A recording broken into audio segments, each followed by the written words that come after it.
All right, Mr. Coleman. I'll be brief, Judge. The only the defendant is here through his own actions, and if that has a negative impact on his licensing, then it's because of his own fault. The state's recommendation is based on the defendant's criminal history and the nature of the offense, the nature of leaving this infant child in a car that reeked of marijuana. And that's really all I have. If I could just respond briefly, it seems like that obviously he's got to support the family, and that's in the child's interest that he maintain employment, that he's able to support the family. So, Do you have regular drug testing with So,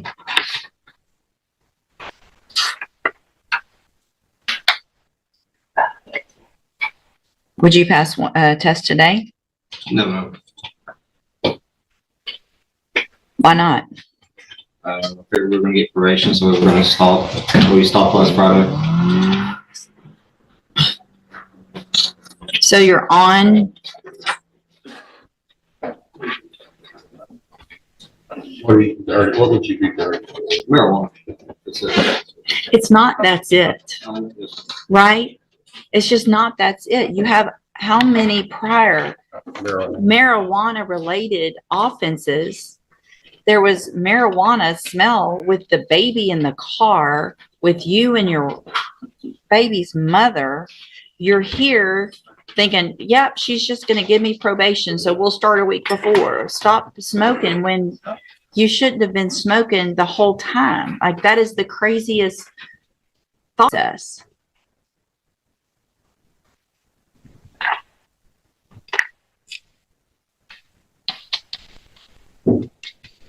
So all this talk about your job and how important it is, what if they drug test you? It must not be that important to you. it is. It's not. Clearly, it's not. Taking care of your family is clearly not a priority if you're still smoking marijuana, knowing that you could lose your job, knowing that you could go to prison. Then there's something wrong with how you're thinking. I'm not sure what I'm going to do. Have a seat in the jury box and I'll think about it. I'm going to hold the other one for a few minutes. Okay. I'll think about him and take care of it in just a minute. Because it's the same issue. He said they did quit a week ago. Miss Allen, come have a seat up here in the jury box as well. I'm going to step back next to you. And not next to each other.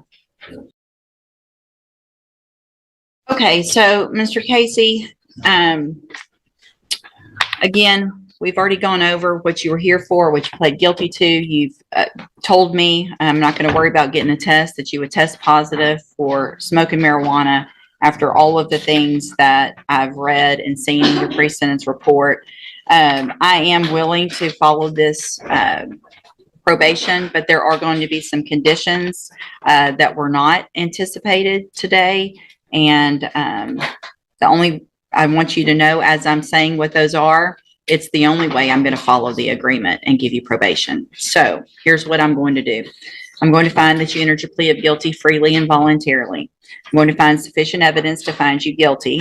I am going to give you the opportunity on a deferred probation, but I want you to be able to work and provide. So I'm going to defer all proceedings and place you on probation for a period of 5 years. I'm going to order a fine in the amount of $1,000. I'm also going to order that you enter and successfully complete the ISF program, the cognitive track of ISF. That means you're going into custody today. It's a 90-day program. That is to help you make better thinking decisions. And when you are released, you are going to be required to enter and successfully complete the JCDI program for drug treatment, because obviously you need help with two different things in order to be successful in the future. This is what I'm doing, period. Please. Nope, there's no please. Same thing's happening to her. So y'all need to, y'all need to stop. And you need to calm down, because y'all are the ones that made the decisions that you made that make absolutely zero sense. And so the only way that I feel comfortable with you being out on probation and possibly getting your child back is that you go through and get some kind of treatment so that you make better decisions and so that you'll stop smoking marijuana a week before court. Nope, there's no raising your hand. I'm not going. Well, then you'll have to get another one when you get out. And I hate that for you. But that, listen, you stop talking or things could be even worse. Listen, I'm not doing this to you. Y'all did this to yourself.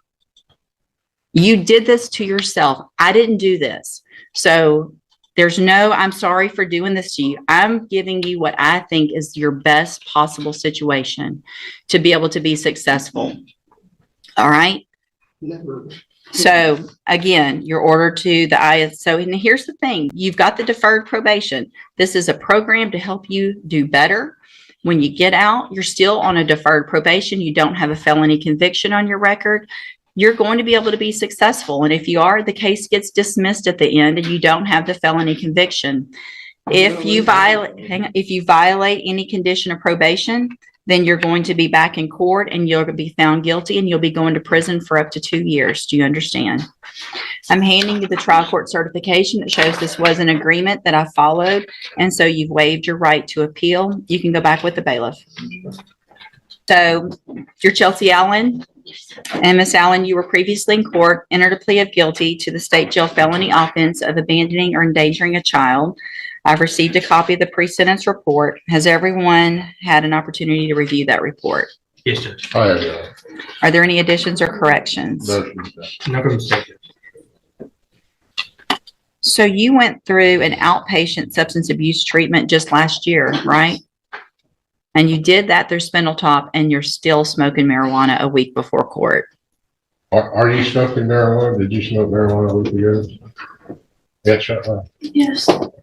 So based on that and based on the fact that you've had outpatient treatment and you're smoking marijuana a week before court, obviously that gives me concern and I'm going to, any other? I think the court will address this with the way you're fashioning this probation, but she did minimize and highlighted. I did too. She kind of minimized her responsibility for this officer.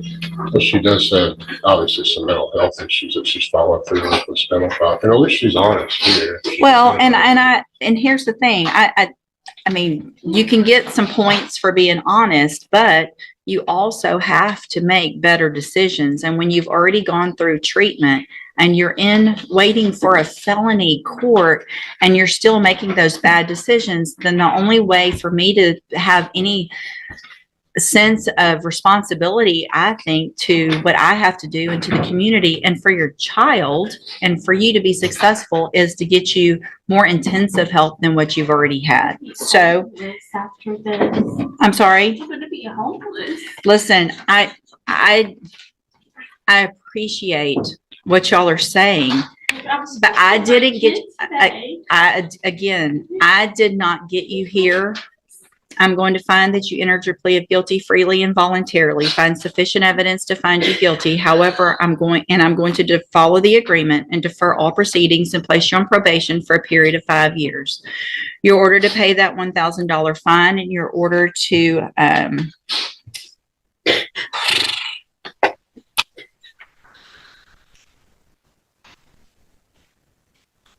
Yes, Your Honor, my thinking was that perhaps the court's concerns could be addressed in HMO. I'm considering something a little bit different for Miss Allen. I know that probably doesn't help a lot financially, but just based on the situation before with Spindletop, just take a breath. We do have them here. I know. Take a breath. I mean, do you understand? Do you understand why I am where I am? And how irresponsible and how ridiculous the decision was to smoke. What? Yes, I would never do this again. Well, I mean, you would. Leave him, I will. Well, it's not a matter of y'all leaving each other. It's a matter of you making this, and it may be if that's what makes you make better decisions, right? So if you have, hang on, listen to me, all right? If you are feeling pressure to make decisions and to smoke and these decisions that make no sense, then you have to do at this point what's right for you, because you, regardless of what happens to him, are looking at going to prison for making those decisions, whether you feel pressure for them, whether you make them on your own. It's time for you to take that personal responsibility and do what's best for you and your child that you don't even have right now, and that you're not going to get if you keep making these bad decisions, right? What I'm going to do, Chelsea, I'm going to order as a condition of your probation that you enter and successfully complete the JCDI program or the Spinaltop ATAR program, the drug program through Spinaltop. Whichever one probation feels is more appropriate, then that's what you're going to be ordered to do. Those are outpatient programs. That means you can be out, you can try to salvage whatever you can without his income for a few months, and you can make some decisions on what's best for you, right? And you can make those decisions without any pressure, okay? So this is your opportunity. You're not going to get it again. Do you understand? So if you violate this probation, you're going to be back in here. I'm going to remember, because y'all been, unfortunately for certain people, I don't always remember things, and they can tell you that. When I do remember, it's usually not a good thing, right? Because I remember I either gave you some opportunity that someone said I might not should. That's going to be reminded to me when we come back. I want you to take this opportunity and do right. You're going to have to do parenting classes if you haven't already through CPS. Completed though. Good. Completed parenting classes. Good. And mental health classes. Good. And the mental health classes. Perfect. So as far as you having visitation with your child, what is the situation, and are there any court orders right now? The court order for the visitation for a child is that we are supposed to visit him every Sunday from 1 to 5. So y'all have some family court orders already? Yes. Is that through CPS and the family court, or just CPS? I believe it's through the family court. Okay. They told us when our case got closed that they were waiting for the judge to sign off on the agreement we made for visitations. Okay. And So here's the thing. I'm fine with visitation, but it's not going to be unsupervised until I make sure that you get. Allowed to be. Okay. I'm sorry. That's okay. That's okay. So if you get to a point in the family law matter where they start allowing unsupervised visitation, you need to talk to your probation officer about that so that I can then modify if I feel like it's appropriate and you've done everything you're supposed to on probation, because you have to have my permission to have unsupervised visitation with the child as well. So not just them, but me too. And that's going to depend on how you're doing in JCDI or through the Spinaltop mental health and substance abuse services. If you're doing everything you're supposed to, you're following all those rules, you've done everything through CPS and family court, then I want you to get your child back. I want you to have those visitations and be working towards that. It's only going to happen if I feel like you're doing everything you're supposed to. All right. So this was an agreement. I followed it. You've waived your right to appeal. I'm going to hand you the trial court certification that shows this was that agreement, and so you have waived it. Anything else, Mr. Coleman? No, Judge. Okay. So again, Ms. Allen, I want you to take advantage of this opportunity, right? You make decisions. There's going to be, I'm sure he's very upset, but you need to make decisions for yourself right now with the opportunity that you're being given. Okay? Yes. All right. Have a seat, probation. I'll talk to you when she's ready. All right, Mr. Coleman. I'll be brief. The defendant is only here because of his own actions. If this negatively affects his licensing, that is his own fault. The state's recommendation is based on his criminal history and the fact that he left an infant child in a car that reeked of marijuana. That is really all I have to say. It seems obvious that he needs to support his family. It is in the child's best interest that he maintains his employment so he can provide for them. So you are still using marijuana. You have how many prior marijuana-related offenses? There was a smell of marijuana with the baby in the car with you and the child's mother. And you come here thinking, she's just going to give me probation. So I'll start stopping a week before court. You shouldn't have been smoking the whole time. That is the craziest thought process. Yikes. That is a full judicial reality check. Notice how the judge shifts from questioning to straight-up accountability mode. This isn't just about marijuana anymore.